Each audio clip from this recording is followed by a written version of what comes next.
আমি অফিসে গেলাম। হ্যাঁ আচ্ছা ঠিক আছে যান। তোর ম্যাডাম আসলে বলিস।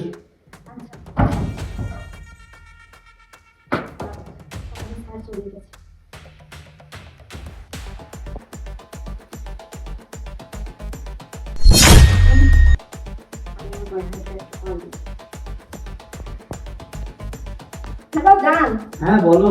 এই শোনো, তুমি তাড়াতাড়ি বাসায় চলে আসো, বুঝছো? আজকে বাবা মা কেউ বাসায় নেই, বাসা পুরো ফাঁকা। কি বলছো? তাহলে তো খুবই ভালো হয়। আচ্ছা ঠিক আছে, আমি এখনই আসছি। আচ্ছা ঠিক আছে, তাড়াতাড়ি চলে আসো, তোমার সাথে অনেক সময় কাটাবো আজকে। ওকে ওকে। আচ্ছা। বুঝলাম না ব্যাপারটা। আমার ঘরের কাজের মেয়ে কার সাথে কথা বলবো? হ্যাঁ ওটা কে? আবার বললো বাবা মা বাসায় নেই, তুমি চলে আসো। নিশ্চয়ই এখানে কোনো বিষয় আছে। ঠিক আছে, এটা আমার অবশ্যই দেখতে হবে। আরে তুমি আসছো? Yes baby, I am coming. আচ্ছা। চলো, this is for your favourite chocolate. তুমি এই চকলেটটা খেতে পছন্দ করো, তুমি আমাকে বলেছিলে না? বাই দ্য ওয়ে, তোমাদের বাড়িটা তো অনেক সুন্দর। আরে কি বলো তুমি? এরকম বাড়ি তো ঢাকা শহরে আমাদের আরো 3-4টা আছে, বুঝছো? ওয়াও, তাহলে তো তুমি অনেক বড় লোকের মেয়ে। আরে তুমি তো শুধু আমাদের এই দেশের বাড়িগুলো দেখছো, আর বিদেশেও না আমাদের 3-4টা বাড়ি আছে, জানো? আর যে কতগুলা গাড়ি আছে এটা না আমি নিজেও জানি না। সবকিছু আমার ড্রেসের সাথে ম্যাচিং করে করে কিনা গাড়িগুলো, বুঝছো? কি বলছো কি তুমি? ড্রেসের সাথে ম্যাচিং করা গাড়ি? আর দেশের বাইরেও তোমাদের বাড়ি আছে? আরে হ্যাঁ হ্যাঁ, আস্তে আস্তে তোমাকে সব কিছু দেখো।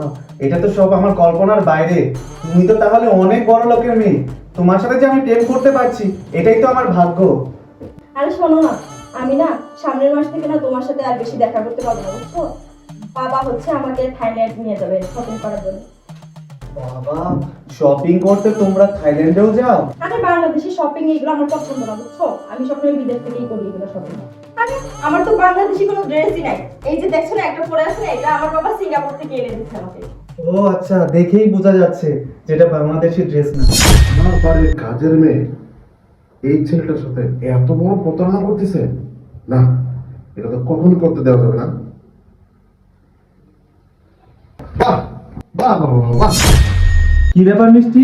তুমি না বললে তোমার বাড়িতে কেউ নেই, তাহলে উনি কে? ও কিছু বলতে পারবে না, যা বলার আমি বলছি। আর আমি হচ্ছি এই বাড়ির মালিক, আর ও ও হচ্ছে আমার বাড়ির কাজের মেয়ে। কাজের মেয়ে? এই আপনি এসব কি বলছেন? এই মিষ্টি, এই লোক এগুলো কি বলছে? তুমি নাকি এই বাড়ির কাজের মেয়ে? কি হয়েছে জরিনা? বলো না কেন, আমি কি ভুল বলেছি?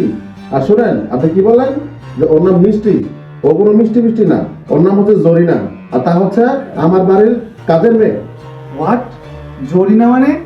এই, তোমার নাম জরিনা আর অথচ তুমি আমাকে বলেছো তোমার নাম মিষ্টি।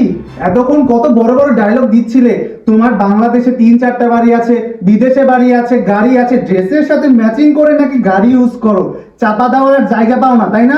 আমাকে এসে বলছে কিনা থাইল্যান্ডে গিয়ে শপিং করে আসে। এটা তোমার থাইল্যান্ডি ড্রেস?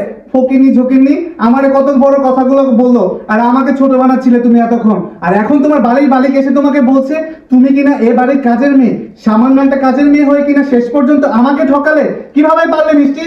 দেখো শ্রাবণ, তুমি আর কিছু বলো না, আমাকে আর অপমান করো না। আমি যা কিছু করেছি সবকিছু তোমাকে ভালোবেসেই করেছি। আমি যদি বলতাম যে আমি মানুষের বাড়িতে কাজ করি, তাহলে তুমি আমাকে কোনোদিনও ভালোবাসতে না। তাই আমি তোমার কাছে মিথ্যা কথা বলেছি। কি বলে তুমি? তুমি আমাকে ভালোবাসো? আরে যদি ভালোই বাসতে তাহলে তুমি তোমার নিজের আসল পরিচয়টা আমাকে দিতে। এভাবে পরিচয়টা গোপন করে আমার সাথে প্রেমের অভিনয় করতে পারতে না। তোমাদের মতো মেয়েরা না এর থেকে আরো ভয়ানক কাজ করতে পারে। তাই আমি ভাবছি কি, তোমার সাথে সম্পর্ক রাখা তো দূরের কথা, তোমার সাথে নেক্সট টাইম থেকে কোনো যোগাযোগই রাখবো না। আজকের পর থেকে তুমি আমার সাথে যোগাযোগ করার ট্রাইও করবে না, কারণ আমি একটা কাজের মেয়ের সাথে প্রেম করতে পারবো ঠিকই, কিন্তু কোনো প্রতারক বাটপারের সাথে প্রেম করতে পারবো না। Mind it. জরিনা, তুই কিন্তু এটা ভুল করছিস। তুই কিন্তু সত্যি কথা বলতে পারতি। হ্যাঁ, তুই যে লেভেলে ওই লেভেল কথা বলতে পারতি কেন? তুই কি ভালোবাসতে পারিস না? তোরা তো একজন ভালোবাসতে পারে, তো ওই লেভেলে যা। কেন শুধু শুধু এই ছেলেটার সাথে তুই প্রতারণা করবি? যা করেছিস এটা ভুলই করেছিস, এটা মাথায় রাখিস। ঠিক বলছেন স্যার, আমি অনেক বড় একটা ভুল করে ফেলেছি। আর কোনোদিনও এরকম ভুল করবো না। ঠিক আছে, তুই যদি তোর ভুল বুঝতে পারিস তো ঠিক আছে, নেক্সট টাইম আর এরকম ভুল করিস না, মনে থাকে যেন। যা।